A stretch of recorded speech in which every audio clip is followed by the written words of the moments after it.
Shalom, shalom a todos, bienvenidos nuevamente, buenas noches. Acabo de entrar a la sala de nuestro Rab, así es que vamos a darle la bienvenida, Rab, qué gusto verle.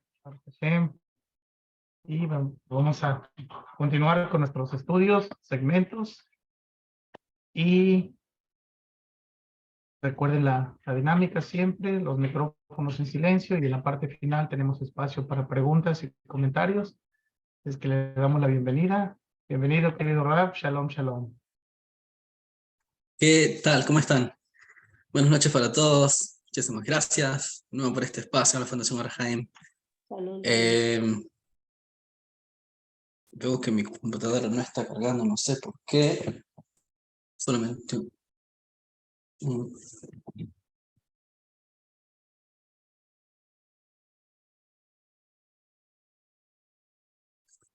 Denme un minuto.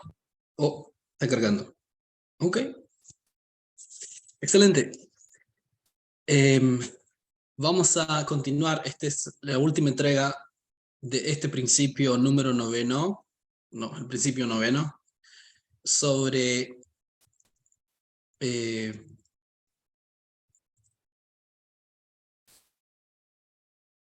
plantea Maimónides en su comentario a la Mishnah Kol Israel, capítulo 10 en el Tratado de Sanedrín.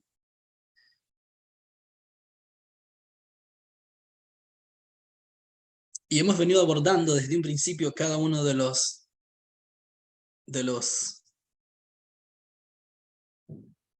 Maimónides los llaman los Yesodot, Yesod, las bases. Realmente se conocen como los 13 Ikrim, los 13 principios. Maimónides los llaman las bases, al Yesod, y el Yesod Rishon, el Yesod Sheni, etc.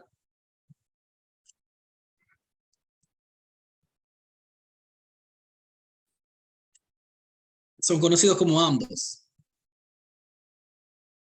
Y en cada uno de ellos, Maimónides plantea algo, y plantea y dice, este es el credo del judaísmo. Es en estos 13 principios que yo planteo donde se encuentra, donde podemos abarcar y encontrar la esencia del judaísmo, explica él. Dice él. Como hemos mencionado, Maimónides no fue libre de crítica rabínica, y rabinos contemporáneos, sabios contemporáneos, quizás la palabra es un poco anacrónica llamarlos sabio, pero rabinos contemporáneos sería lo más apropiado. Y también su generación se dedicaron o a quienes estaban de acuerdo con Maimónides o a defender las posturas de Maimónides, y quienes no estaban de acuerdo con él a escribir obras donde en algunas más que otras tenían argumentos en contra de varias posturas de Maimónides, y sobre todo los 13 principios. El libro famoso que hemos mencionado es el de el Sefer Ikrim del rabino Yosef Albo, las Asagot, las críticas de don Itzhak Abarbanel, y así, hay otros. La lista es larga.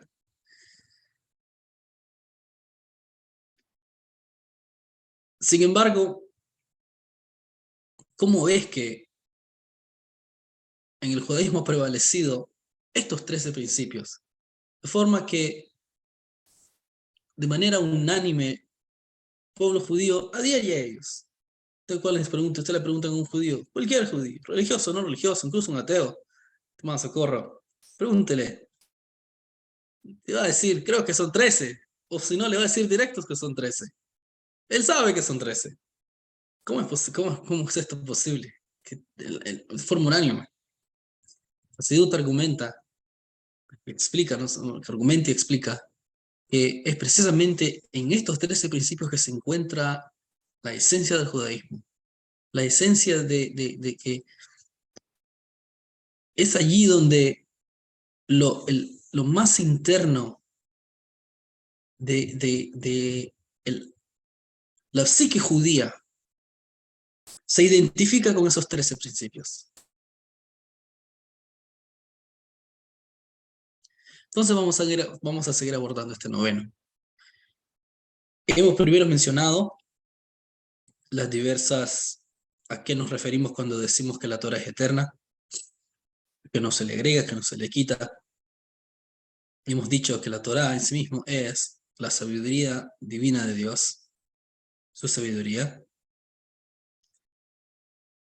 Sin embargo, su Torah está unido también a su propia esencia, a la esencia misma de Dios. Dijimos entonces que la novedad de Matán Torah, el monte Sinaí, no fue en sí mismo los detalles y la forma del cumplimiento de los preceptos que se convirtieron en preceptos en el monte Sinaí, ni las costumbres éticas, religiosas, civiles. Eso no fue la novedad de Matán Torah. Eran prácticas que el pueblo judío ya tenía, había adoptado, había estudiado, éticas que desarrolló Abraham a través del pensamiento, a través de la filosofía, y dijimos que estaba excelente todo lo que pasó con los patriarcas. Abraham alcanzó conocimiento sobre divinidad, alcanzó conocimiento. Yitzhak venció mucho conocimiento. Sin embargo, esto se vio limitado. ¿Qué faltaba? ¿Cuál era la pizca de sal que faltaba para que esos valores humanistas, esa utopía universal que se planteó Abraham, de un Dios universal, un Dios que pertenece a todos, los desea a todos, pero que tiene también una relación antropomórfica con todos, para que eso se eternizara, faltaba que ese Dios pusiese su firma en el mundo físico, en el intelecto del ser humano y en el mundo físico. Entonces, ¿qué ocurre? El Matán Torah se revela a Dios mismo. No un Dios trascendente, no un Dios inmanente, no un Dios infinito, no un Dios, ya dijimos lo que era la infinitud, digamos, no un Dios infinito, sino propia esencia misma de ese Dios. No revelaciones, no manifestaciones, sino Dios mismo tal cual.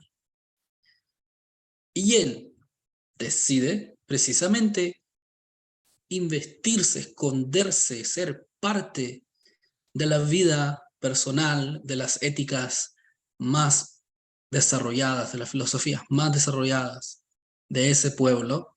Y dice, ahora yo y las prácticas de ustedes van a ser una sola cosa, a tal forma que cuando ustedes hagan esas prácticas, eso lo van a hacer porque yo se los pedí. Yo se los pedí. Y por eso encontramos en la Torah mitzvot que tienen sentido lógico, tienen sentido racional. Hay mitzvot que no tienen ningún sentido racional, porque quien pide algo puede pedir un poco más. Entonces Dios pidió del pueblo judío cosas racionales. Pero también pidió algunas cosas que no tienen sentido. ¿Por qué? Porque ahora el nuevo servicio del pueblo judío no era en base a lo que ellos pudiesen entender con su intelecto, sino era en base a lo que el Eterno les dijo y pidió de ellos, que requería de ellos. Y así también ese mismo mensaje, de forma global o que el Eterno pide de las naciones. ¿Qué requiere Él? ¿Qué requiere Él para estar feliz? La Torah dice, Ifdu et Hashem besimcha. Sirvan a Hashem con alegría. Sé que han escuchado esto. Sirvan a Hashem con alegría. Se escucha lindo. La Torah dice, Ifdu et Hashem. Sirvan a Hashem. ¿Por qué? ¿Por qué no fueron? Hashem me explica por qué hubieron personas, individuos espiritualmente muy elevados, que fueron castigados, no porque no sirvieron a Dios, porque no lo sirvieron con alegría, explica el hasidismo. Pero enfoquémonos en el servir. ¿Qué significa servir a Dios? Dios necesita que alguien le planche una camisa. Dios necesita algo. Bueno, un tema para discutir. Tema para discutir. Pero la Torah dice, Ifdu, sírvanlo. Dios dice, sírvanme.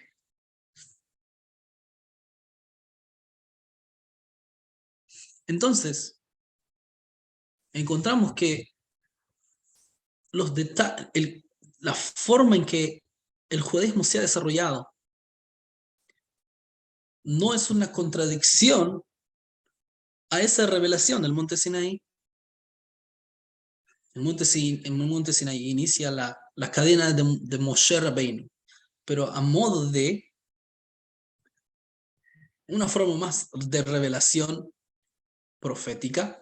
Ya hemos hablado de este tema. Y la parte legal es como ustedes leen Tanaj y ustedes leen el Tanaj y generalmente lo que se ve son profetas. Gente que tiene entendimientos muy elevados, etc. No se ve tanto la parte, cómo se manejaba esa nación legalmente hablando. No se ve tanto. Cuando finaliza ese periodo donde la profecía disminuyó, voy a explicar de esta forma porque no es que cesó, la Gemara no dice que cesó, no dice que se acabó, dice que disminuyó. Algo que disminuye no es algo que se arrancó completamente, sino que se disminuyó. ¿Qué inició? Ahora una nueva era para el judaísmo, la era intelectual, la era donde la discusión lógica, racional, tenía que llevarse a cabo para encontrar y saber cuál era la voluntad divina. Obviamente, ¿por qué? Porque los sabios estaban claros que Dios no solamente está en los cielos. Bueno, si estuviese solamente en los cielos, pero no pudiese penetrar en el intelecto del ser humano, ese no es Dios. No es Dios, es un extraterrestre. Pero no, que no me hagan preguntas si existen o no existen. Yo no sé si existen y realmente no me cambia tanto si existen o no. Pero para hablar de ello, digamos. Si Dios, como generalmente se llama es los que no quieren darse la etiqueta de religioso, llaman la inteligencia suprema. Sí se conoce en el mundo filosóficamente la inteligencia suprema. ¿Cómo se dieron cuenta que era una inteligencia suprema? Eso suena religioso. No pueden decir Dios, porque si dicen Dios es muy religioso. Inteligencia suprema. Bueno, el Maimónides así llama a Dios. Como dice Maimónides, que Dios es el conocedor, Él es el conocimiento y la cosa a conocer. Todos juntos a la misma vez.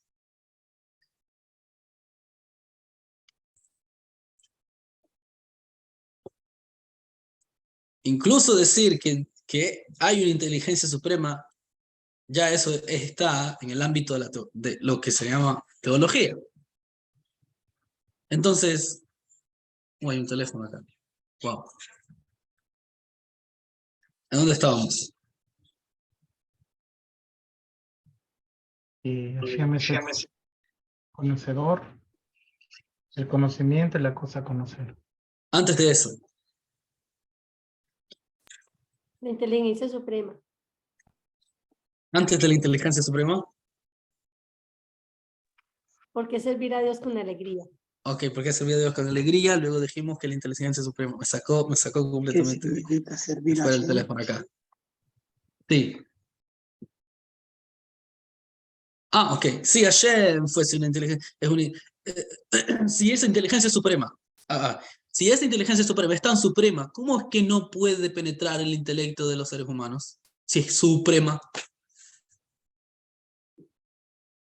Entonces, si existe o no existe, no me importa. Cerremos acá esta clase y vayámonos a dormir.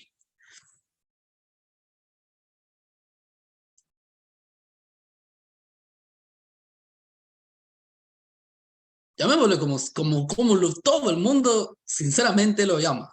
Dios. No hay ningún problema. Si lo servís, no lo servís, eso no me importa a mí. No me importa.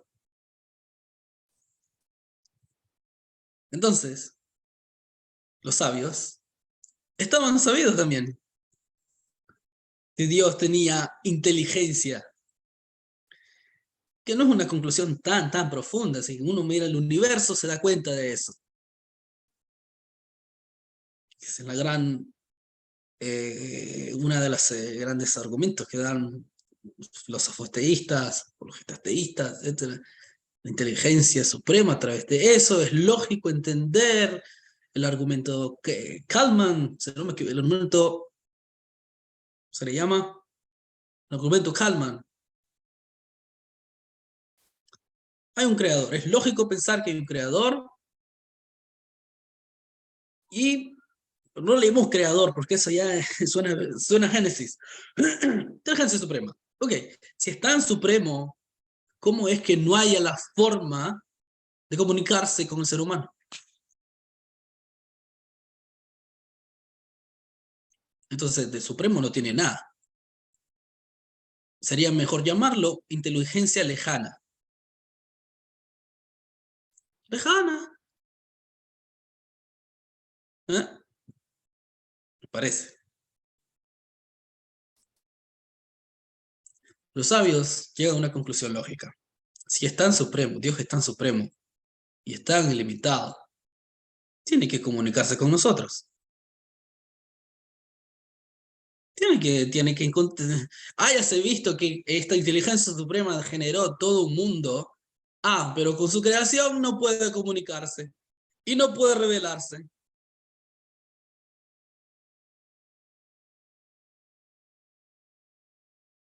No tiene sentido. Al menos que tome vacaciones.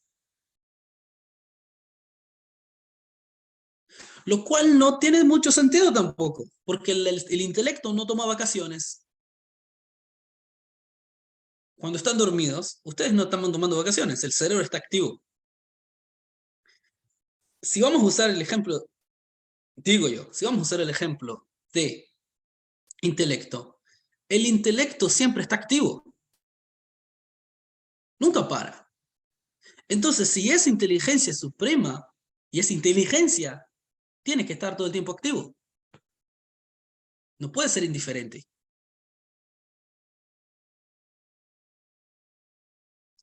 Los sabios dicen, no puede ser que esté allí,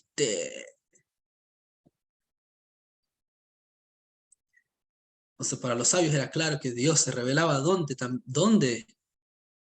en la cabeza del ser humano también. Porque la diferencia entre la profecía y el análisis lógico se debe a a los niveles de revelación divina en el ser humano.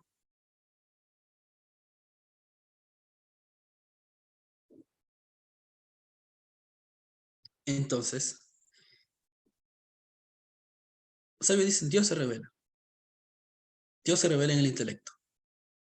¿Y cómo nosotros entonces vamos a saber cuál es su voluntad? Usando el intelecto.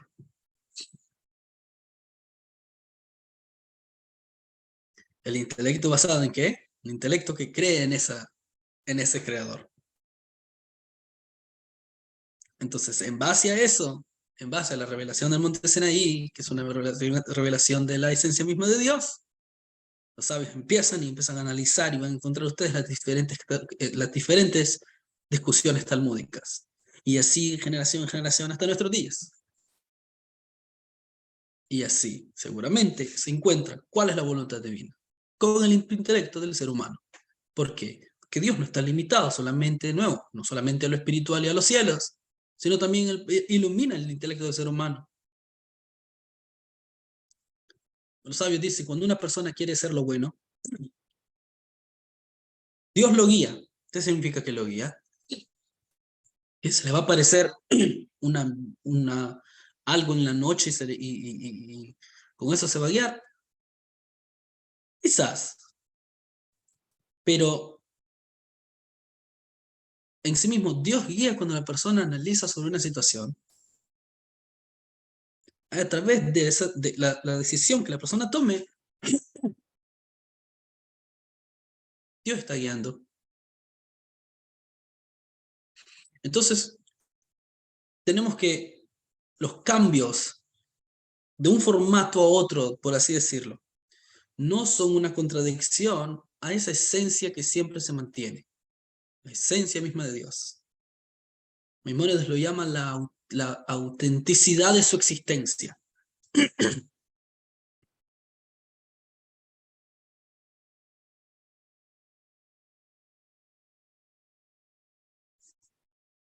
Entonces ocurre que cuando Maimónides trae este noveno principio, esta novena base del judaísmo, no es por todos esos cambios que hemos visto.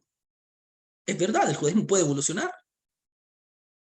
Como se interpretan las cosas y lo que se puede extraer de la Torah mismo, eso puede evolucionar. Pero hay algo que va a estar constante siempre. Y es por eso que Maimónides trae este noveno principio.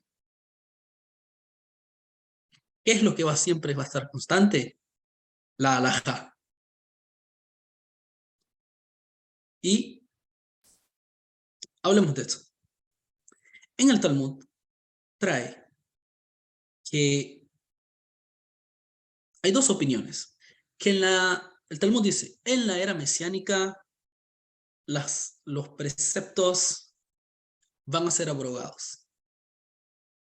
Otra opinión dice, en el mundo por venir, los preceptos ya no van a existir. No van a haber preceptos.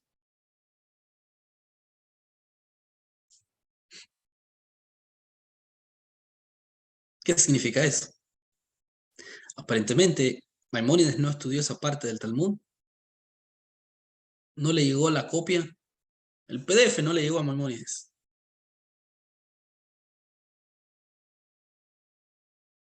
Entonces, no, Maimónides no está hablando de las mitzvot. Maimónides no está hablando de la halajá, que es la esencia de la Torah. Es allí donde la Torah se revela, en la halajá precisamente. No es en las mitzvot.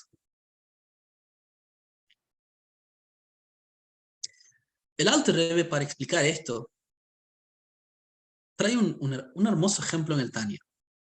Es hermoso, pero tiene profundidad. Él explica que la Torá escrita es como un padre. Y la Torá oral es como la madre, como una madre. ¿Qué vendría a ser el hijo? El producto de ambos vendría a ser la halajá. ¿Qué pasa? Él no trae eso, yo agregué lo del hijo. ¿Por qué? No porque. En la Torá escrita se encuentran los preceptos y las mitzvot. Y las mitzvot, cuando uno las estudia, no son claras. ¿Qué es lo que Dios dice? Y no van a hacer ningún trabajo en Shabbat, le dice al pueblo judío. ¿Cuál trabajo? Levantar, hay gente que para levantarse de la cama ya eso se les considera trabajo. ¿Qué trabajo? Clásica respuesta es que todo esto fue explicado de forma oral. ¿Cuáles trabajos? Pero ¿dónde encontramos esa explicación y también la forma en que se va a desarrollar ese mandamiento en la práctica concreta? No en la Torah escrita, sino solamente en la Torah oral. Que la Torah oral tiene un alcance masivo en todos los aspectos de la vida. Y es gracias a la Torah oral que surge la halajá. Es decir, el camino a seguir, la forma de proceder legalmente, de qué se debe hacer. Así como, explica al revés, así como el padre pone la semilla y la madre de forma secreta desarrolla el feto y desarrolla todo el cuerpo, desde los nervios y cada una de las partes del cuerpo, tanto internas como externas. Así también ocurre con la Torah oral.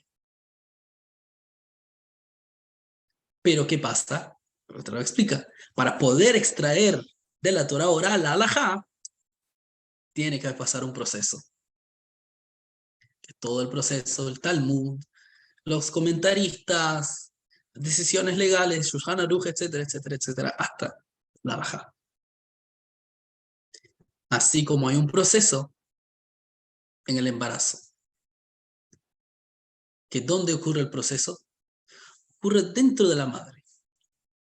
No es externo, es interno. Entonces, ¿dónde es que se expresa en sí mismo la esencia de la Torá? Que Dios mismo, pero en forma de una sabiduría, un conocimiento, una inteligencia que uno pueda comprender y pueda captar, ¿a dónde es que realmente se revela? En la halajá. Entonces, ¿cuál es la diferencia entre mitzvah y halajá? La mitzvah funciona como un conector entre el individuo, el comandado y el comandante. El que se le dice hace y el que dice el que dice, el que da la orden. Para que haya una mitzvah, para que haya una orden, una indicación, tiene que haber el indicador y el que esté indicado a hacer algo.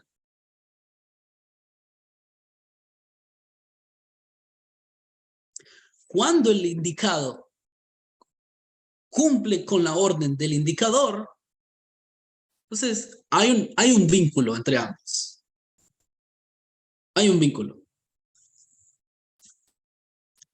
Pero la forma concreta como se debe hacer esa indicación es lo que manifiesta la voluntad de aquel que indicó las indicaciones.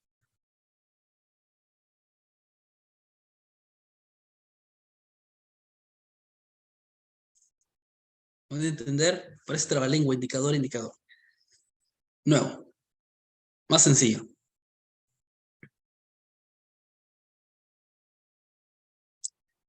Cuando un padre pide algo de un hijo, voy a irme una hora. Cuando vuelva necesito que este trabajo que me mandaron en la computadora, ayúdame a hacerlo y quiero que lo hagas de esta forma. Ok, papá. Previamente el papá le enseñó al hijo cómo hacerlo. Cuando el papá se va, el hijo empieza a hacer, está haciendo lo que el papá pidió. Ese proceso en el cual está haciendo, eso vincula. Ese es el vínculo. Él está haciendo lo que el papá le pidió. Pero ¿qué es lo que cuando vuelve el papá, y mira el trabajo hecho, le da placer, tiene placer.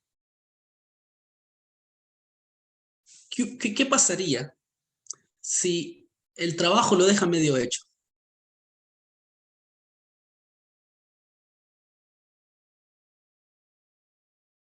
Bueno, puede justificarlo, o se enoja el papá, o lo justifica el hijo. De alguna de las dos formas, el hijo puede argumentar y puede decir, pero en realidad yo hice la mitad del trabajo. Hice la mitad de lo que me pediste. Pero está bien, hizo la mitad, pero logró generar ese placer en el padre. No, porque ¿qué era lo que quería el papá? Que se hiciese tal cual como él pidió.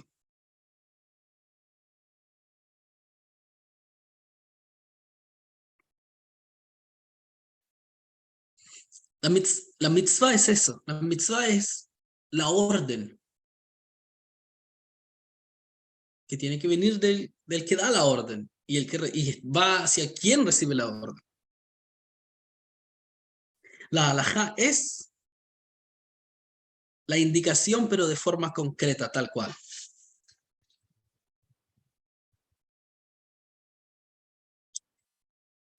Cuando el Talmud dice que las mitzvot van a ser abrogadas, ¿a qué se refiere? Hoy nosotros vivimos en un estado donde es necesario que haya esa diferencia entre el indicador y los indicados, los comandados. Hay una dualidad. Está Dios, estamos nosotros. Él requiere algo de nosotros. Esto en la era mesiánica aún va a ser existente. Aún va a haber la necesidad de Torah y preceptos. Pero ¿qué va a pasar? En el mundo por venir, dice el Talmud, no van a haber preceptos, se van a abrogar. ¿Qué quiere decir? Que ya Dios no va a requerir nada de nosotros.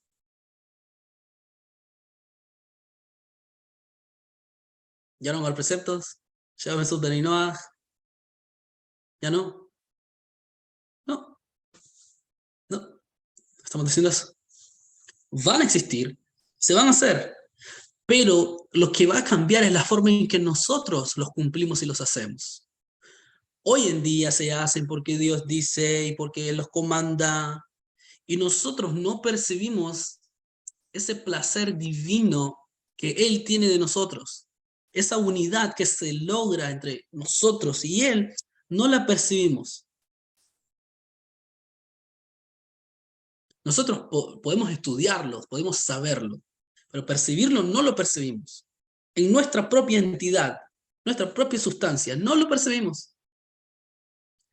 Con la llegada del mundo por venir, esa barrera entre comandante, el dador de los preceptos y los que reciben los preceptos, eso se va a disipar. Entonces, ese carácter de orden se va a disipar. Pero los preceptos van a quedar igual. Pero, ¿qué cara de los preceptos es lo que va a quedar en sí mismo? La halajá. Entonces, la halajá en sí mismo se puede cumplir de diversas formas.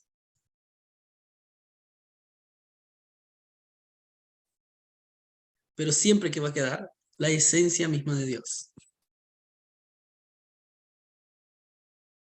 Su palabra.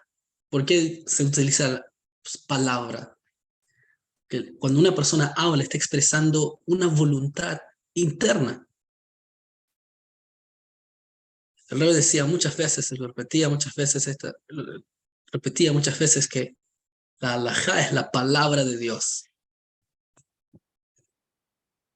Es él mismo diciendo esto es la realidad.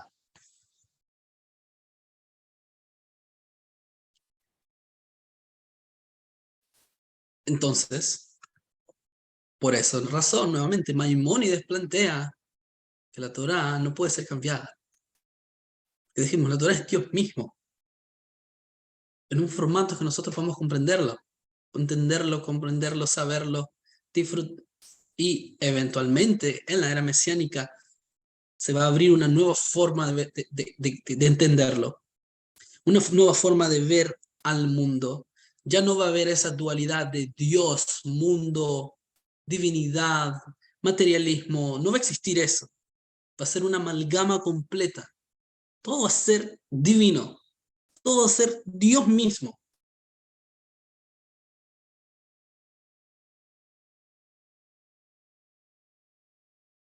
¿Y qué es lo que se va a expresar entonces? Y va a quedar siempre la halajá.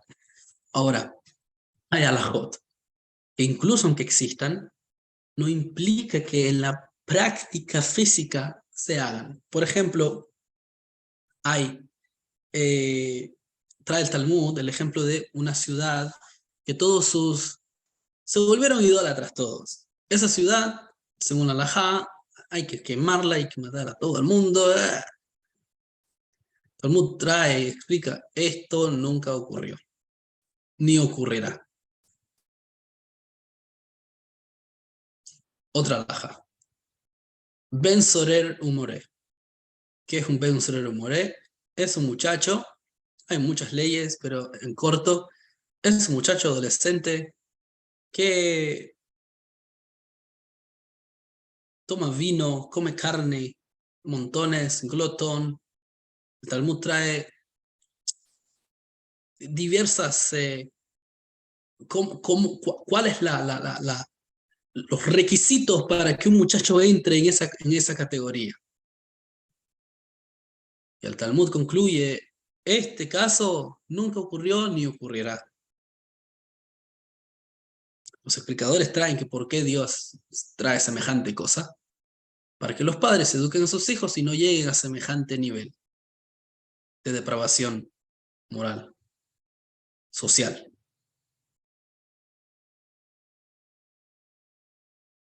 Entonces esa es la idea. Por eso Maimónides trae eso.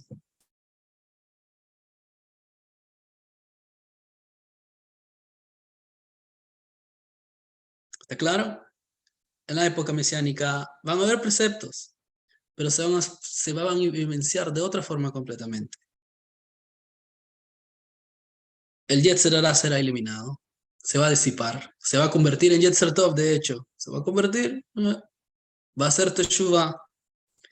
El Yetzer Hará, la cara de la moneda que representa maldad, egoísmo, se va a disipar y se va a ver que en realidad es todo bueno. Entonces la gente automáticamente van a hacer el bien, no porque tengan un yugo encima, sino por automáticamente el quehacer del ser humano, la actitud del ser humano va a ser una actitud divina, va a ser una actitud correcta. Nadie va a tener inclinación por, como explica Maimónides, no va a existir la envidia, la competencia, todas estas cosas no van a existir. Sobre todo aquellos que están viendo ahorita el mundial, toda esa competencia. ¿Va a haber mundial en la era mesiánica? Si Dios elimina el mundial cuando Mashiach venga, no. Vamos a tener que escribirle una carta y decirle, no, esto no puede ser. No. Lo digo en modo de chiste, pero es verdad. ¿Usted cree que eso se va a acabar? Van a seguir eso. Eso va a seguir. Es algo bueno. Toda la negatividad de competencia y que me siento mal y porque este equipo, este país, el otro, eso se va a disipar. Todas las cosas buenas que nuestra civilización ha construido, eso va a seguir.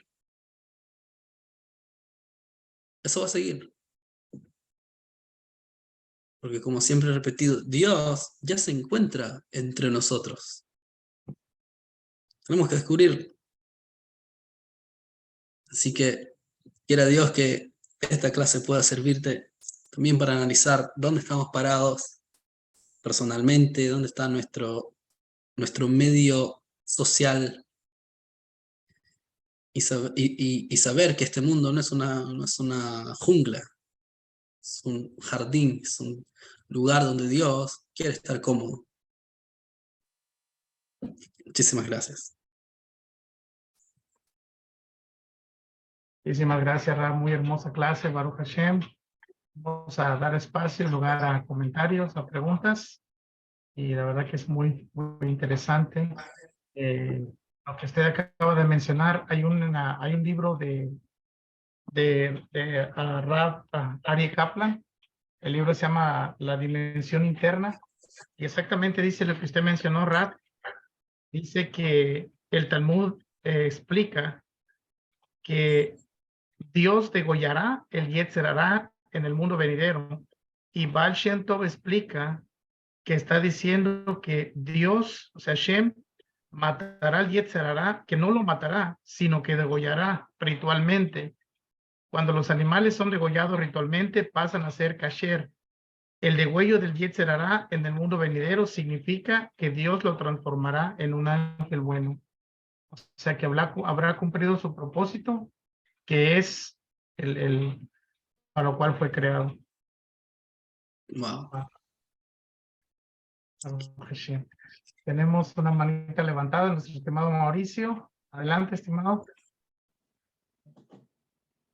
Buenas noches, Rab. Buenas noches.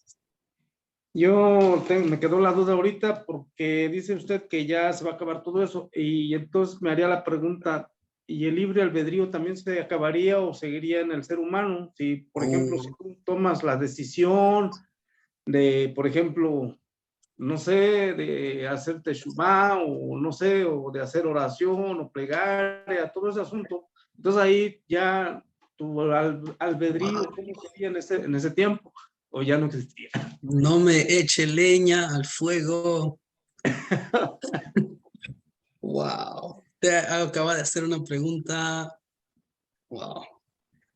Que ampliamente, de forma amplia, la vamos a abordar cuando hablemos sobre el tema de Dios conoce los pensamientos del ser humano. Es uno de los principios de Maimónides. Sí. Y vamos a hablar sobre el libre albedrío. Ahora, tenía otra pregunta también, o sea, otra duda, porque decía que de la esencia, ¿no? O sea, la esencia porque, bueno, así, bueno, cuando uno lee la Torá y vemos que dice que descendía, el fuego al tabernáculo, pero me imaginaba, pues, bueno, ese fuego no consumía el techo del tabernáculo, era una luz que penetraba el tabernáculo y se supone que reposaba en el arca, quiero entender. Pero ahorita que dice de la esencia de Dios, como que se reduce a algo muy pequeño, ¿no? Y como que ya ahí sería como tener una forma, digamos, porque cabría, digamos, en el arca, porque ahí se supone que ahí estaba depositar las tablas y muchas cosas más. Entonces, ahí es donde entra uno, pues, como persona, bueno, entonces como que decimos que la esencia de Dios se limitó tanto, pero entonces cabría en un arca de 1 metro por 1 metro, por ejemplo, no sé, no me acuerdo bien la medida. Entonces ya tendría una forma, como que lo estamos encapsulando y creemos que se puede encapsular y que sí le podemos dar la forma cuadrada, como si, perdón, aunque no quiero compararlo, como si fuera un líquido, por ejemplo, ya es que los líquidos lo pones en cualquier recipiente y adquiere la forma del recipiente, entonces obviamente no puede ser así, bueno, yo así tengo el concepto que no puede ser así la esencia de Dios, no sé. Claro, sí. Número 1, sobre el libre albedrío, en corto, que es amplio tema. Nosotros vamos a ver, cuando hablemos de ello, las diversas opiniones de los sabios al respecto.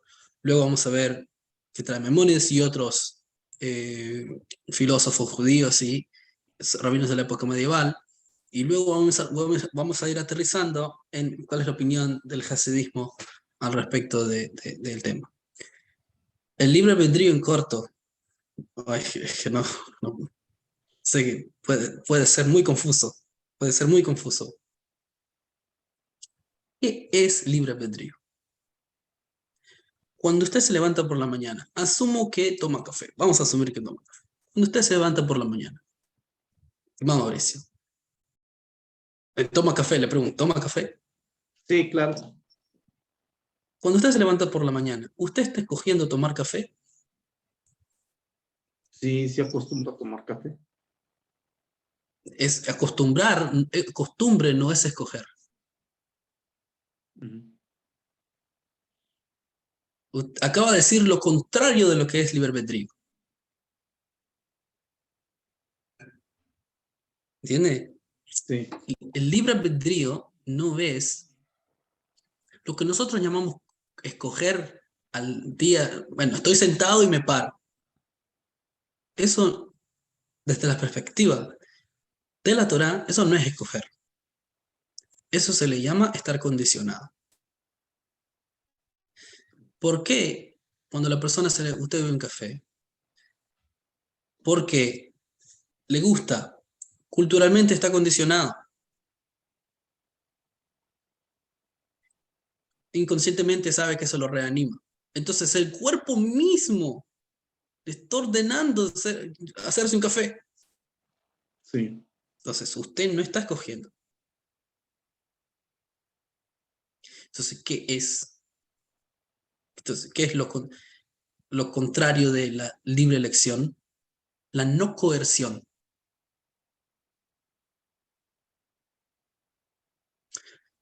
En corto, muy corto.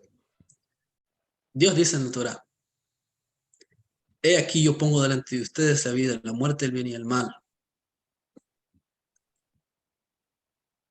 Y van a escoger la vida, le dice el pueblo judío. Van a escoger la vida. ¿Por qué la Torah no dice y no escojan la muerte? No escojan el mal. La Torah solamente dice, van a escoger la vida. Van a escoger el camino del bien, van a escoger la vida. No dice, pero no escojan el camino del bien, van a escoger la vida. La respuesta corta es, porque el mal no se escoge. Dios no creó una realidad donde uno puede escoger hacer el mal. Lo único que uno puede seleccionar auténticamente es hacer el bien. Un ejemplo. El término escoger es cuando usted tiene dos cosas que tienen las mismas características, y las escoge por encima de la razón. Si yo le pongo a usted dos manzanas que se ven exactamente igual, no, muy bajo, dos automóviles del año que se ven exactamente igual, el mismo color, todo, y yo le digo, todo es exactamente lo mismo por dentro, todo. Escoja uno. ¿Cuál escoge? Cualquiera de los dos, pues. Uno, cualquiera de los dos, porque todos iguales. Cualquiera de los dos. Ajá. Ahí ya estamos entrando a lo que se debería escoger realmente. ¿Por qué no escogió el otro? Porque no hay ninguna diferencia entre los dos. Posiblemente ya al sentarte o al usarlos, a lo mejor uno va a hacer más ruido que otro, posiblemente. Claro, posiblemente. Ahí ya no estaría escogiendo. Ujú. Entonces, escoger es cuando hay dos cosas que tienen la misma capacidad, pero ¿qué ocurre con el ser humano? La auténtica selección es cuando el ser humano está en un conflicto moral, espiritual, divino. Es decir, cuando la persona se encuentra entre una situación de algo que entre la espada y la pared, de hacer lo correcto moralmente o hacer lo incorrecto. Entonces, ¿qué ocurre?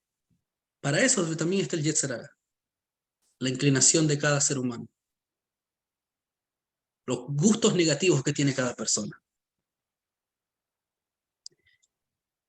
Frente al deseo fuerte que tiene la persona de hacer lo correcto moralmente, divinamente hablando, Dios pone completamente otro deseo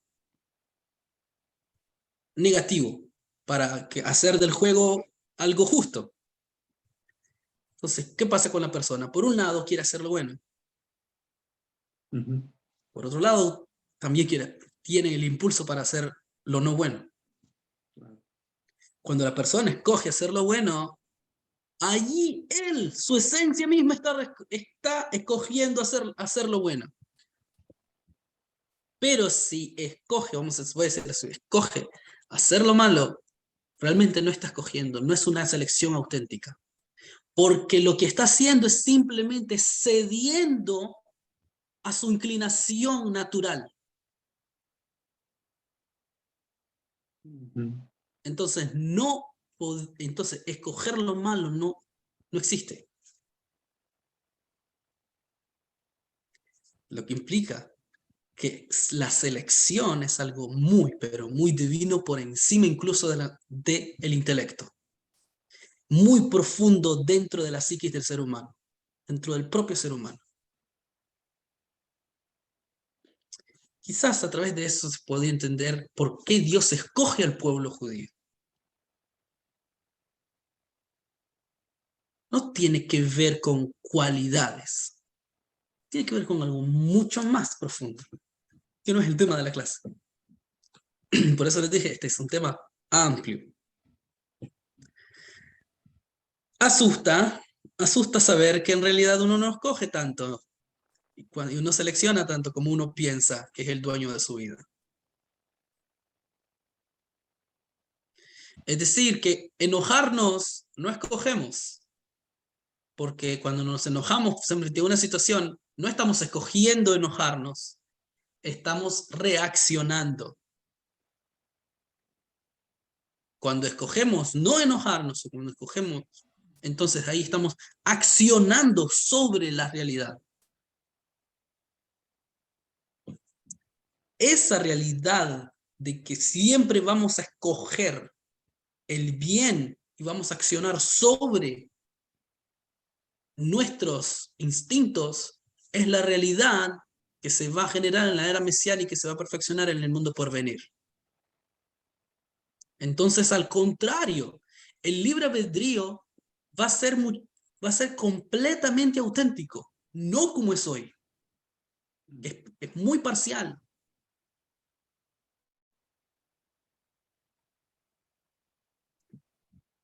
¿De dónde tenemos libre albedrío?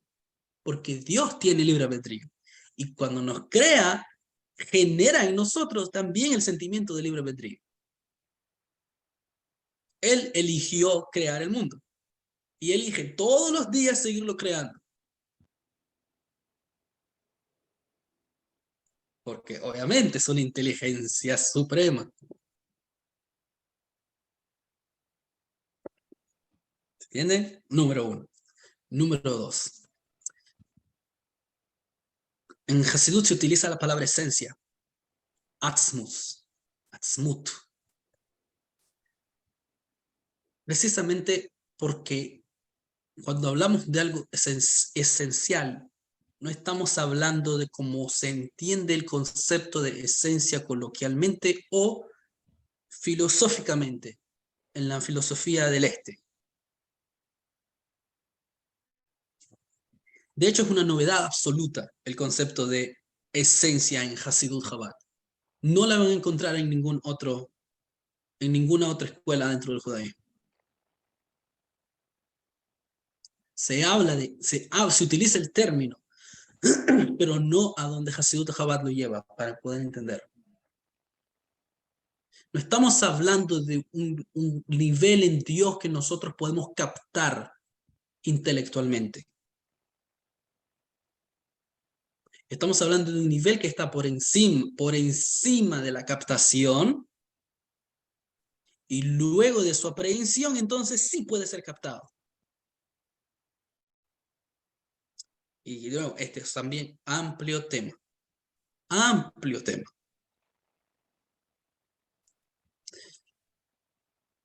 El Talmud trae para refrescar los oídos. No tan así. Pero para el propósito de la clase. Cuando nosotros decimos, Dios se reveló en el arca. Y Dios no solamente que se reveló en el arca, sino que también estaba, cuando Salomón construyó el templo, Dios estaba en el lugar más santo de ese templo, en la parte interna, dentro del arca. La esencia misma de Dios se revelaba ahí. El Talmud dice, primero, dice que cuando uno medía, el arca tenía medidas, ¿verdad? Tenía medidas. Cuando uno medía, habían ciertas medidas, pero cuando la persona medía entre el espacio del arca y las paredes, no daba, matemáticamente los cálculos no pegaban. Explica Hasidut, esta es una de las revelaciones de la esencia misma de Dios. Que Él puede estar en lo limitado y a la misma vez, vamos a decirlo de forma matemática moderna, el espacio-tiempo lo rompía, pero lo mantenía al mismo tiempo. El concepto de espacio mismo.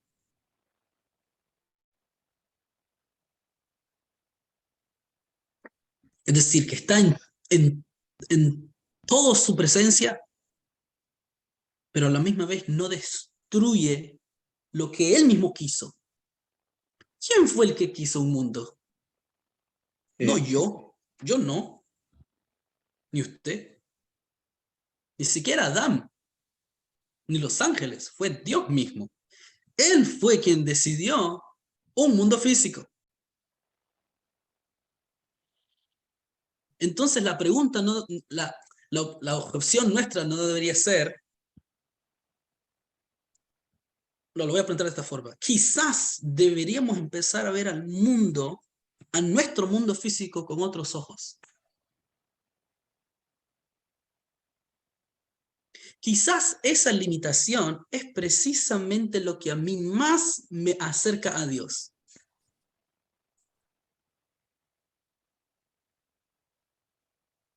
Porque si Dios creó todo un mundo y al finalizar quiso revelarse en un punto específico geográfico, y no solamente eso, sino que va más allá, que quiere revelarse en el ser humano mismo, entonces olvidémonos de los problemas teológicos en la cabeza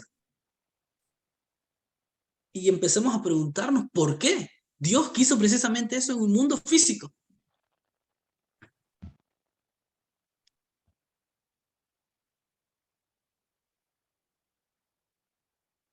¿Qué tiene el mundo? ¿Qué tiene el polvo? ¿Qué tienen mis dedos? ¿Qué tiene mi cerebro? Para que Dios diga, allí quiero estar allí, es allí donde yo quiero estar. Quiero estar cómodo.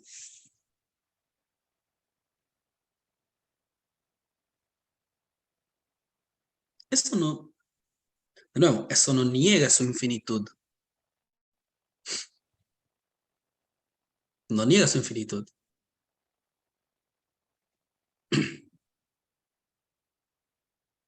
Al contrario, lo pone por encima de todo.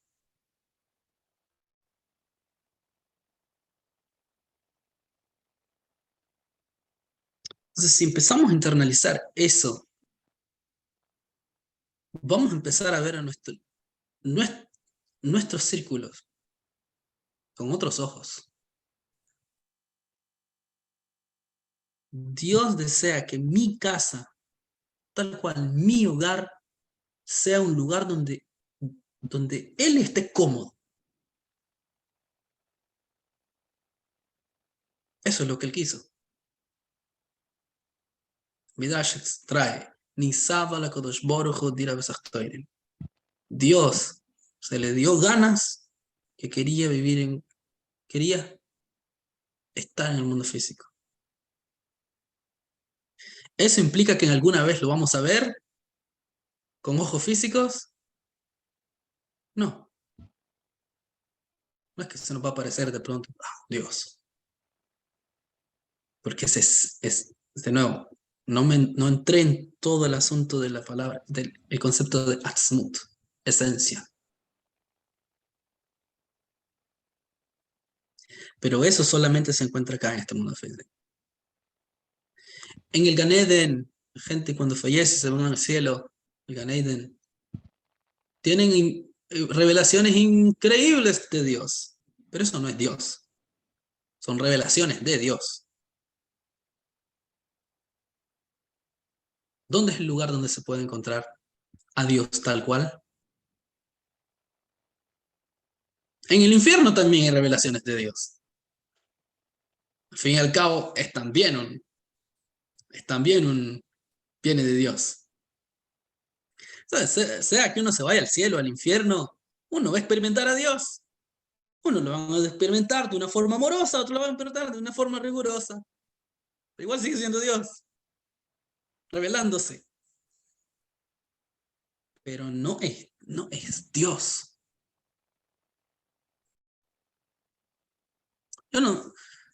Nuestro deseo no tiene que ser ver a Dios ahí en pantalla, en la pantalla, así como cuando uno habla con una persona, en la pantalla del celular. Uno ve qué es lo que está viendo la persona, lo externo, no está viendo lo interno. No tiene a la persona de frente. Cuando uno está tan cerca de alguien, incluso los gestos que hace uno comprende. Pero aún así los gestos son externos. ¿Cómo es que una madre está al otro lado del mundo y siente preocupación por un hijo? Y precisamente en ese momento el hijo tiene problemas. ¿Cómo es eso?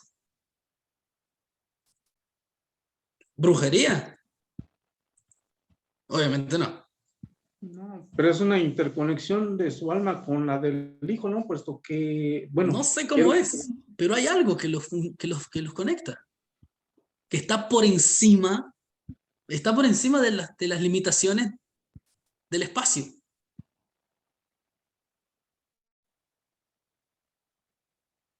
No sé, no sabría cómo explicarlo. El alma, seguro el alma. Pero el mundo posee algo que está ahí, está frente a nuestros ojos. Mashiach viene a revelar eso. Ese es su trabajo. Ese es el trabajo del monarca mesiánico.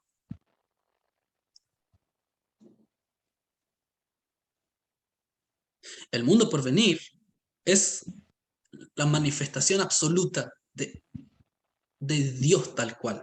No de sus bondades, no de sus rigurosidades, no, tal cual.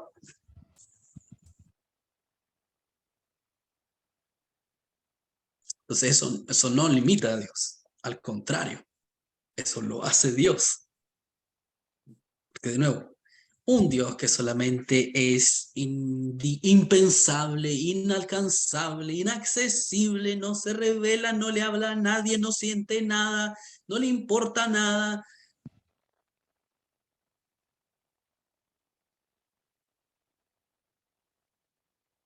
Ese no es el Dios que se reveló en el monte Sinaí y dijo, Anoji. Incluso te dijo, yo. Es decir, tiene sentido de existencia. Olvídese, ¿sabe qué? Mauricio, olvídese de que Dios dijo que quería estar en un lugar de 4 paredes. El hecho mismo que él diga yo, ya eso es una limitación. Y que diga, tú Dios, le dijo a cada judío que eres su Dios personal, eso ya es limitación.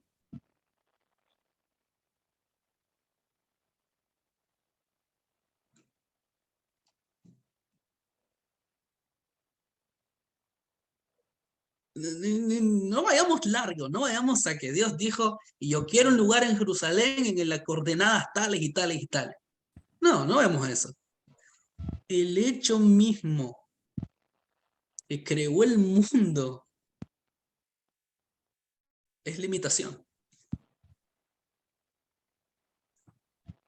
Entonces, para ya cerrar el tema, Mauricio, Sí. quizás deberíamos aprender algo de Dios. Que Dios, te lo dije en la clase pasada, pero desde otra perspectiva lo estamos tocando. Dios renunció a su propia existencia, a su propia infinitud, para que nosotros, los seres creados finitos, podamos existir. ¿Qué le parece? ¿Sabe cuántas clases podemos dar sobre eso? ¿Cómo podemos agarrar eso y llevarlo a educarles con ese valor a nuestros hijos, a la sociedad? De esa forma, con esa filosofía, es posible alcanzar una era mesiánica.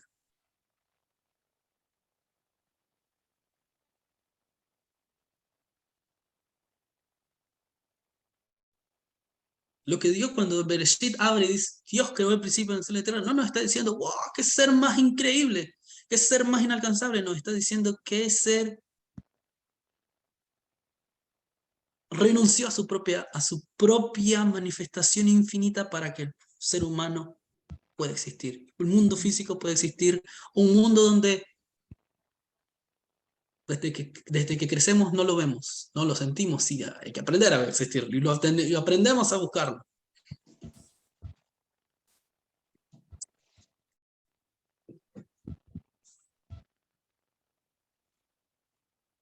No espero que me diga Mauricio, bueno, entiendo, Rabino, sí, ya nos vamos. No, o sea, Llévelo es- para, piénselo. este, creo que es algo incomprendible, o sea, por más que quiero volar mi imaginación, no lo alcanzo a entender realmente. No lo entiendo, Mastíquelo, no lo capto. mastíquelo. Sí.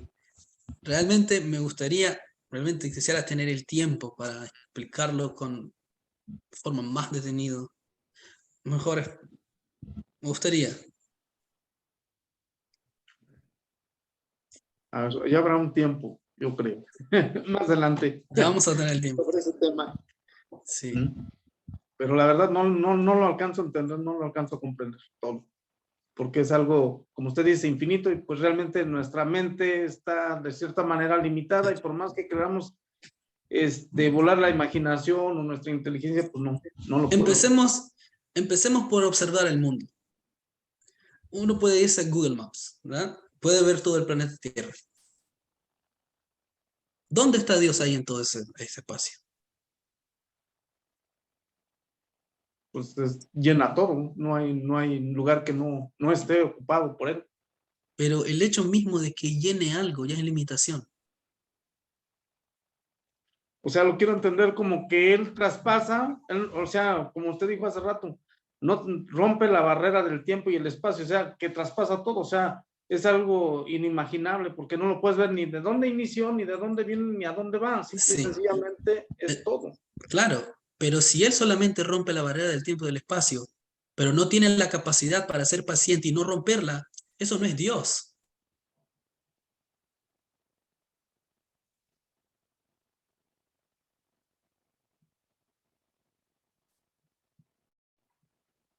Entonces, ¿qué sería? Un ser superpoderoso, pero no es digno de que sea Dios. No es digno de que hagamos toda una religión y digamos que tiene un mensaje para todo el mundo. Es ¿qué le digo? Un personaje grande, pero no más que eso. ¿Por qué? Porque no tiene nada que ver conmigo. Porque está limitado solamente a lo inimaginable, solamente a lo infinito, a romper, está por encima. Pero conmigo no tiene nada que ver. No, sí, porque se supone que abarca, o sea, estamos abarcando tiempo, espacio, y también abarca también todas las cosas, digamos, lo material, lo existente Claro, y a lo mejor claro. lo Y esa es divino, ¿no? una de Lo sus que no manifestaciones. Esa ¿Mande? es una de sus manifestaciones. Pero el judaísmo predica que también Dios, ¿qué dijo usted? Llena el mundo. También está presente dentro de cada partícula del mundo. no solamente es trascendente, ilimitado, inalcanzable, inaccesible, también es accesible, es palpable, es tocable. Porque si solamente es un Dios trascendente, ese es un Dios hindú. ¿Conoce las religiones hindúes?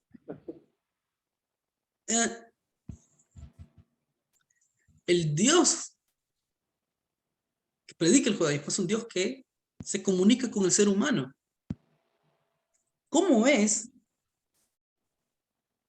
que ese Dios completamente inaccesible habló con Moisés, con un ser humano?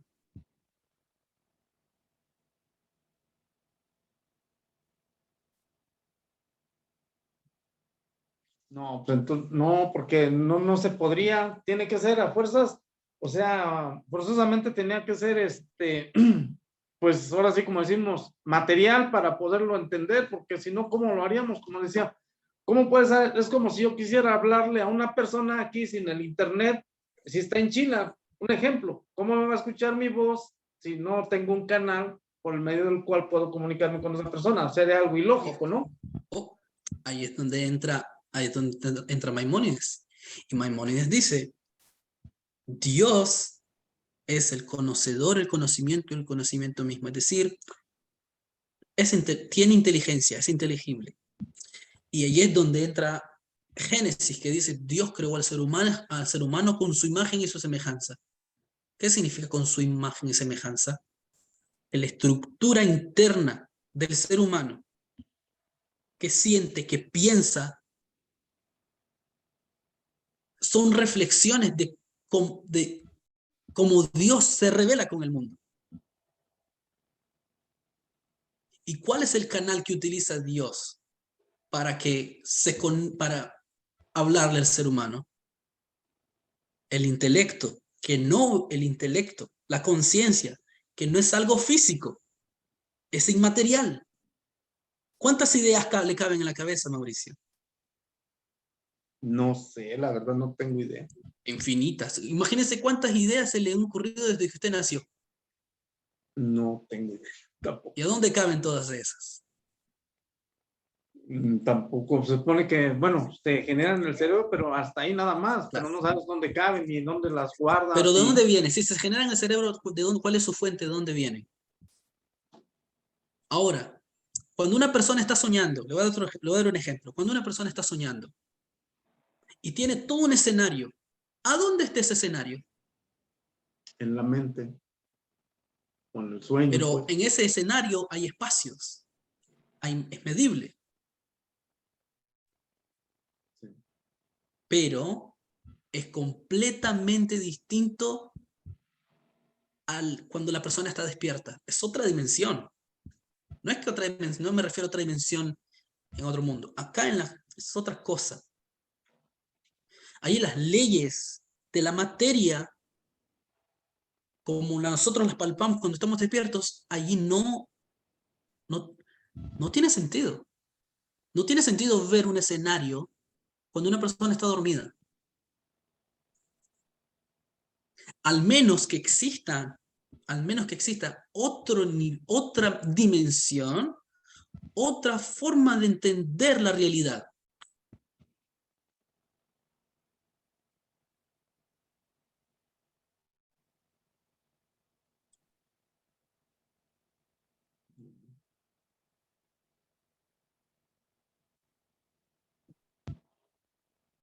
Pero bueno, o sea, ahí los pensamientos son a veces acumulaciones o proyecciones a lo mejor durante toda la vida, ¿no? Y se van acumulando y como que, digamos, como dicen por ahí, Sí, nuestro no, cerebro es un archivo y después se conjugan y después te acuerdas y sueñas, no sé, una persona, una actividad que hiciste a lo mejor en tu infancia, no sé, son regresiones que tienes en tu mente y las sueñas en algún momento, ¿no?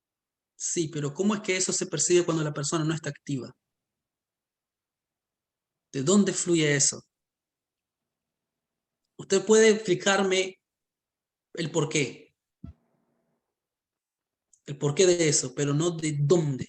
¿Y cómo es que eso es posible dentro de la cabeza? ¿Cómo es posible que usted se recuerde años atrás Físicamente eso no se puede hacer. Usted no puede volver en el tiempo físicamente. No puede. Pero ¿cómo es posible que en su cabeza usted pueda hacerlo? Y se recuerde cuando tenía cierta edad e incluso genere sentimientos que tuvo durante esa edad. Los mismos sentimientos que tuvo en una experiencia. Significa que nosotros en nuestra mente hay otra dimensión que no tiene nada que ver con el tiempo y el espacio que nosotros generalmente vemos con nuestros ojos. Es otra cosa. ¿De dónde surgen los pensamientos? La conciencia, ¿dónde está? Todo está en el cerebro. Bueno, creemos que está en el cerebro, todo. Si realmente estuviese en el cerebro, ya se hubiese encontrado.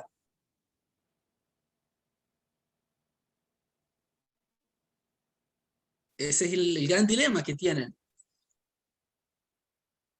los científicos materialistas, que dicen que el cerebro genera la conciencia, y los científicos teístas, religiosos, quienes creen en Dios, ya sea por filosofía o por religión, quienes dicen, ¿cuándo se vio que la materia genera algo etéreo? La materia no puede... Usted con su cabeza, usted no puede generar hologramas caminando. Ni hologramas podemos generar caminando.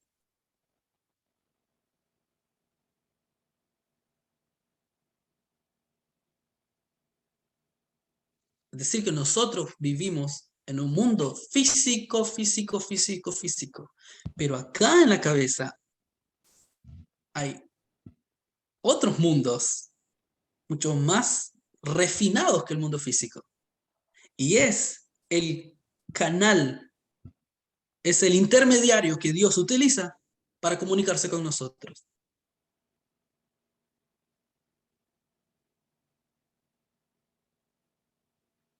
O sea que cuando uno está dormido, profundamente es cuando uno tiene la conexión directa con Dios.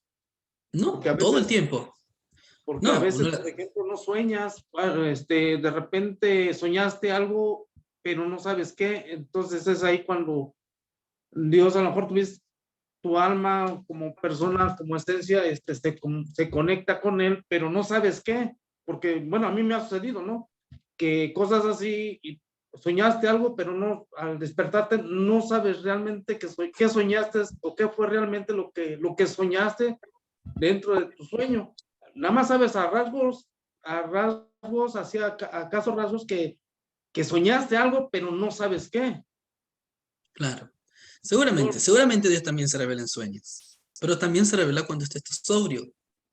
Cuando va manejando su automóvil y está en una situación que tiene que hacer una elección moral, correcta. ¿De dónde le viene la inspiración al ser humano para hacer para sentir moralidad? De la conciencia, ¿no? Lo que llamamos conciencia, Sí. ¿no? ¿Y qué le da la fuerza? ¿Qué le da la fuerza a la conciencia? ¿Qué le da su existencia a la conciencia? ¿Qué le hace sentir al ser humano eso es correcto y eso no es correcto? Bueno, o sea, yo creo que ahí pues realmente es tu alma, ¿no? Yo creo que ahí también influye, ¿no? El alma, ¿no? Que hay algo dentro de ti que te dice, ¿sabes qué? Esto creo que está mal o actuaste mal. ¿Qué es el alma? ¿Qué es el alma? Dentro de ti, ¿no? ¿Y qué es el alma? Pues eso es una parte de la esencia del mismo Dios, ¿no? Es Dios mismo. No es una parte. Se dice parte para se dice entender. parte porque no está completamente revelado, pero ilumina, por así decir. Cuando uno siente, oh, esto es lo correcto. Entonces, ¿de dónde viene eso? Dios, dentro de uno. Dentro de uno. No, pues sí. No, nos podemos seguir platicando toda la noche y no. Seguro que sí. Para abarcar esto, yo recomiendo. La segunda parte del Tanya habla de esto. El Alter Rebbe hace todo en 12 capítulos un análisis de cómo surge el mundo físico. ¿Cómo surge el mundo físico? Y a través de eso, la persona puede entender, empezar a ver el mundo, cómo Dios está presente en el mundo. Pero nosotros los noágidos así podemos estudiar el Tania. Claro. Segunda parte del Tania, sin ningún problema. La primera parte no la va a entender. Puede estudiarla. Pero es una sección que el Alter Rebbe escribió para judíos. Hay temas ahí que son dignos de estudiarse, que también pueden inspirar a Bnei Noach. Seguro que sí. Seguro que sí. Pero específicamente el Alter Rebbe escribió el Tania para que sea estudiado por todo el mundo. Escribió la segunda parte del Tania para que sea estudiado por todo el mundo. No es simplemente un análisis, no es simplemente un libro, no es Zohar. No es Zohar, que Zohar dice el mundo este y el mundo el otro, y la cefira este y la cifra otra, y vamos a volar y nos vamos a volar la cabeza porque este está tan elevado, está tan lindo, y Jacob dijo, y esto significa que este mundo está conectado con el otro, y al finalizar uno cierra el Zohar y uno dice, ¿qué entendió? Nada. ¿Qué tiene que ver conmigo? Bueno, voy a ver el partido ahorita. A ver, ¿cuál es el partido que viene ahora? El Tania es otra cosa. Aplicarlo a mi vida, ¿no? O sea, realmente a mi vida cotidiana, sí, ¿no? Exactamente. ¿Qué me dice a mí eso? ¿Estoy diciendo que hay que despreciar el Zohar? Obviamente que no. El Tania habla de otra cosa. No es un libro de misticismo. Es otra cosa. Y yo recomiendo la segunda parte del Tania. Específicamente. Hay clases en eso, se puede encontrar en YouTube. En lo personal, es apasionante. Es una de las partes del Tania que me apasiona. Porque allí uno puede entender, con eso uno puede empezar a entender cómo es que Dios quiso estar en un lugar físico. ¿Cómo? ¿Por qué Dios desea un mundo físico?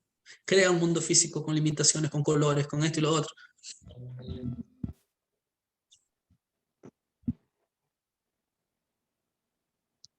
Luego las ideas que están ahí se desarrollan en 200 años de literatura Hasidut Chabad, y los rebes van explicando más, y en profundidad, y en profundidad, y en profundidad, y en profundidad, en profundidad. Luego llega el Rebbe del Lubavitch.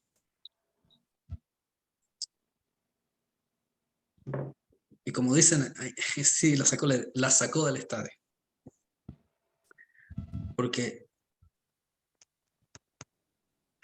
habla, explica en sus charlas cuál es la naturaleza de todo lo que desarrollaron los rebes, la naturaleza del mundo en Dios mismo.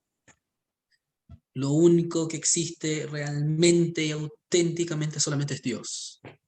Nosotros somos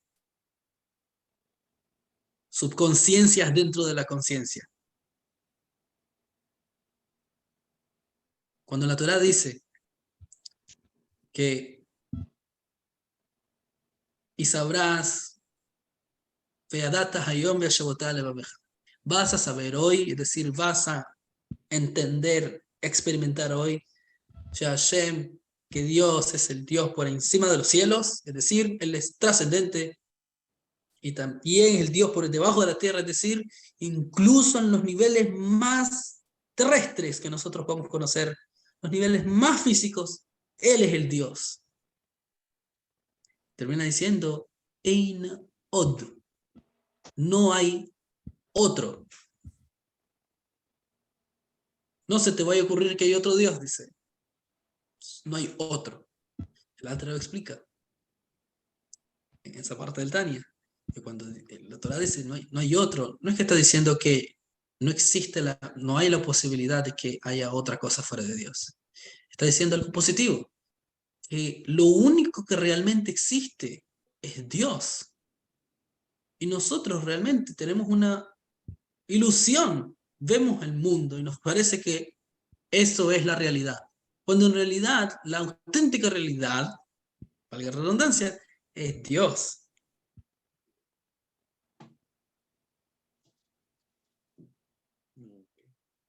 Sí, porque nosotros realmente no Nosotros somos. sentimos ese dualismo.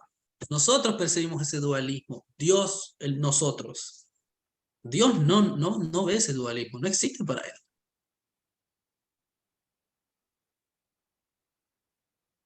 Porque yo estaba pensando en esto, ¿no? Realmente, si uno se pone a pensar como ser humano, dice uno, bueno, realmente este cuerpo lo creó él y el alma la hace él. Entonces, como realmente, como leemos ahí en la epístola de Maimónides, dice, ¿qué eres tú? No, no eres más que un gusano, ¿no? Realmente, pues yo creo que ni a gusano llegamos porque yo creo que el gusano, dicen que fue creado primero antes que nosotros. Entonces, realmente nosotros, ¿qué somos? Realmente pues nada, ¿no? Y aún así la realidad de esto no es real, porque esto lo creo nada más para que nosotros subsistiéramos o viviéramos más que nada y conocer la grandeza de él o la magnificencia de él, pero hasta ahí nada más. Hasta allí es donde llega el intelecto. Hasta ahí es donde nosotros podemos filosofar. Pero en la Torá aparece, en la Torá el Dios que se revela es otra cosa. Es un Dios que creó al ser humano, quiso un ser humano, quiso un mundo físico, se relaciona con él, lo quiere, lo crea constantemente para que exista, le perdona sus pecados.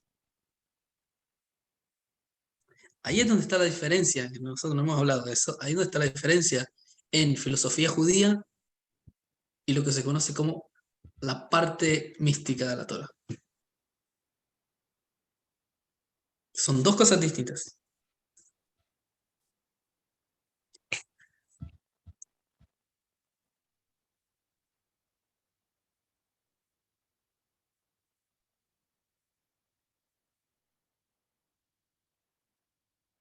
Que sería otra clase.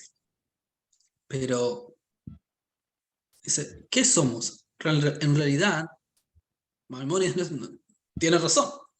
Somos nada. Somos nada. Pero somos un tipo de nada que Dios creó y quiere que existamos. No es que somos un cero absoluto, inexistente, que no. Es una nada divina.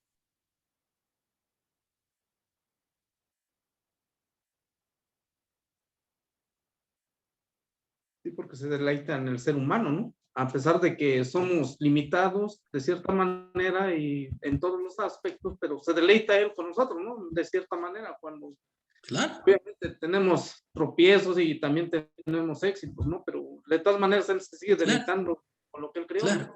Pero el placer que él tiene cuando el ser humano decide hacer lo correcto es infinitamente, es completamente fuera de nuestra captación y no tiene ninguna comparación de cuando nosotros nos portamos mal.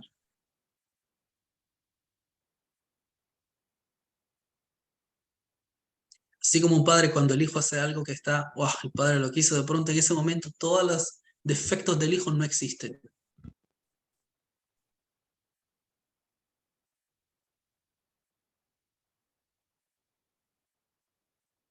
Cuando el hijo se gradúa al final, se gradúa de su profesión. Al padre en ese momento se le olvidan todos los dolores que le pasó y todos los dolores de cabeza y todo el dinero que gastó para que el hijo se graduara. No tiene comparación. Pero vamos a seguir en otro momento. Mauricio, usted tocó una piedra angular, un tema angular. Gracias, Rafa. Y la verdad, estoy contento por la enseñanza que nos dio y espero que los compañeros no se hayan aburrido con el tema. Espero que sí. Gracias, Rafa. Baruch Hashem, muchas gracias, querido Rab. No creo que queremos darle gracias, Rab, y muy hermosa clase, muy profunda, la verdad.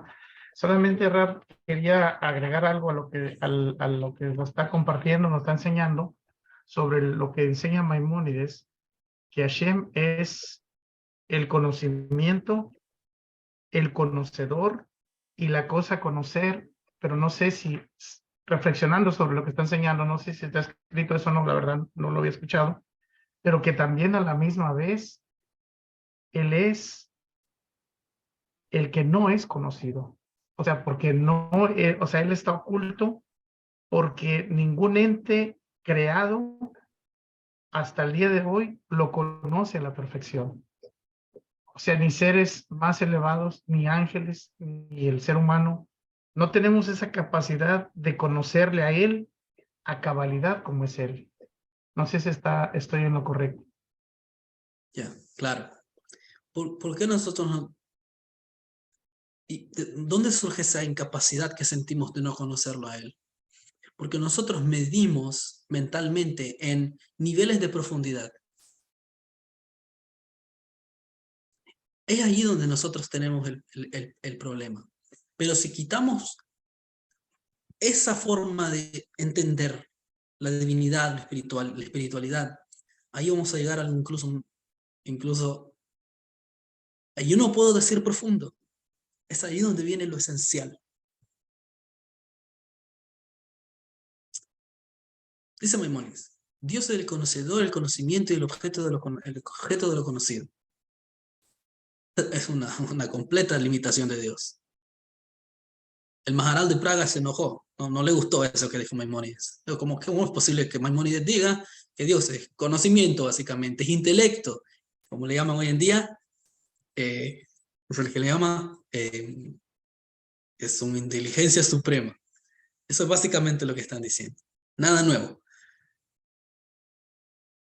Y trae un argumento, el Maharal de Praga dice, no, si Dios fuese eso, los sabios lo hubiesen llamado el conocimiento Baruj, el intelecto bendito sea. Y los sabios no lo llamaron así. ¿Cómo lo llamaron los sabios? Como el nombre que aparece en el Talmud, Mishnah, Kadosh Baruj. Kadosh quiere decir santo, pero para fines rituales. Lo que realmente significa la palabra Kadosh es separado absolutamente, completamente separado.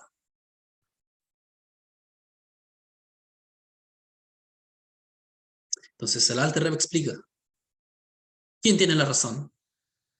¿El Maharal de Praga o Maimónides? El Alter Rebbe explica en Tania, ambos tienen la razón. Lo que pasa es que ambos están hablando de dos distintas formas. El Maharal de Praga está hablando de Dios, cómo se revela en su forma que completamente extraído de la creación, completamente extraído de donde uno pueda captar. Y Maimónides, ¿de qué está hablando? De cómo Dios se revela en la sefirá de Jochma, en Atzilut. Es decir, en la sabiduría divina, en ese nivel donde lo único que existe es Dios.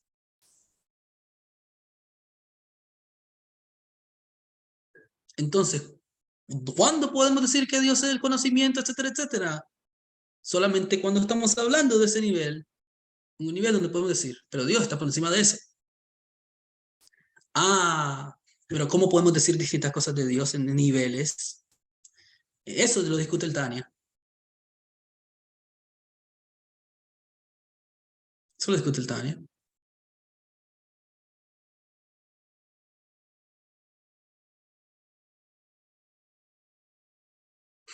Por eso es que el ateísmo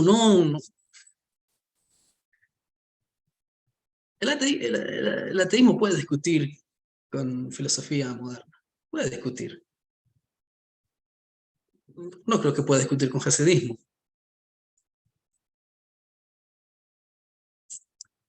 Si le preguntan a un ateo, ¿qué es lo que negás? Bueno, yo niego un Dios que que habló y bueno, yo también. ¿Qué suerte tenés de ser ateo?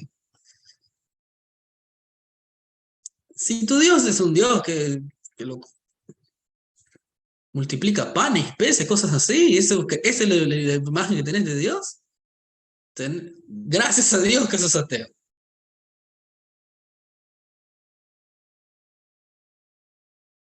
Entonces, preguntan los ateos, ¿pero qué es lo que negas? No va a poder contestar. Por definición, no es ateo. Es negacionista, que es otra cosa.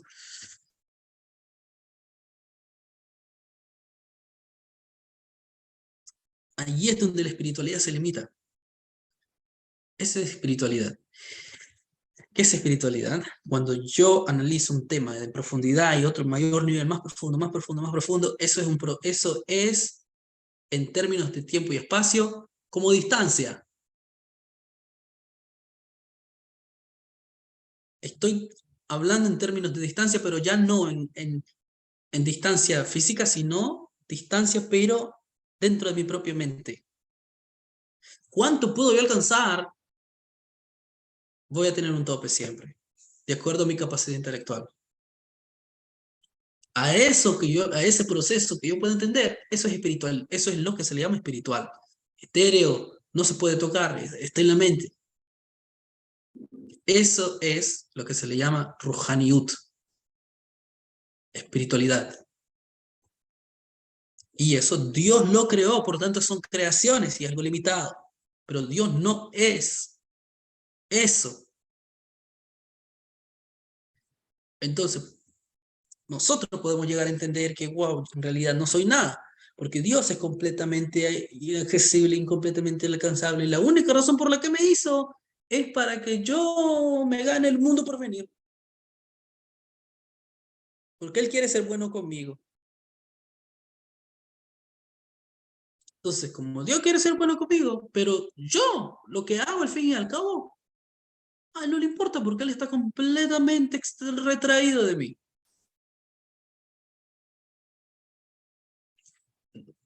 No pega, no cierra esa filosofía con el Dios de la Torá. No cierra. El Dios de la Torá dice, yo soy el Señor, se da un nombre, un título, tu Dios. Es decir, ahora es personal. No. Allí es donde viene el hasidismo a escarbar y de forma que la mente pueda comprenderlo.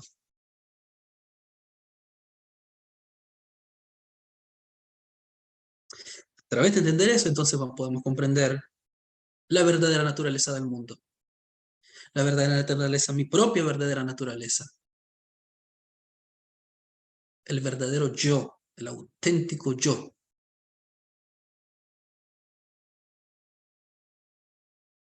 Eso lo como agregado. De nuevo, es un tema, personalmente, el tema que me apasiona.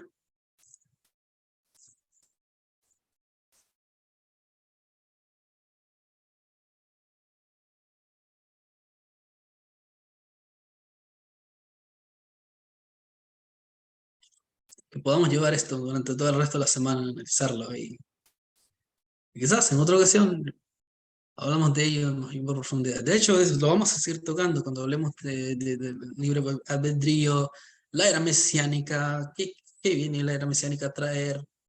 Vamos a hablar vamos a profundizar. Seguro que sí.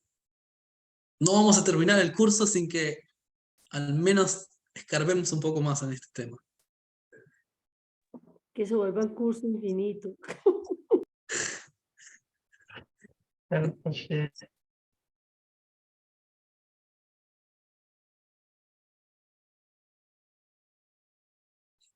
Bien, querido Rab, entonces queremos darle las gracias a todos y gracias Rab por esta hermosa clase. Estamos muy contentos y les recuerdo que esta clase está siendo grabada, Baruch Hashem, para que la repasemos y volvamos a profundizar y seguir estudiando este tema tan profundo, tan interesante. Y muchísimas gracias, querido Rab. Vamos a despedir para descansar, recuperar energías y mañana continuar con el favor de Hashem. Querido Rab, muchísimas gracias, que tengan muy buena noche y deseándoles lo mejor. Gracias a la Fundación. Todo lo mejor, linda noche. Gracias, Rab. Excelente. Tengan buenos sueños. Estimado Rab. Me despido. Bendiciones, Rab. Muchas gracias. Shalom, shalom. Infinitas gracias.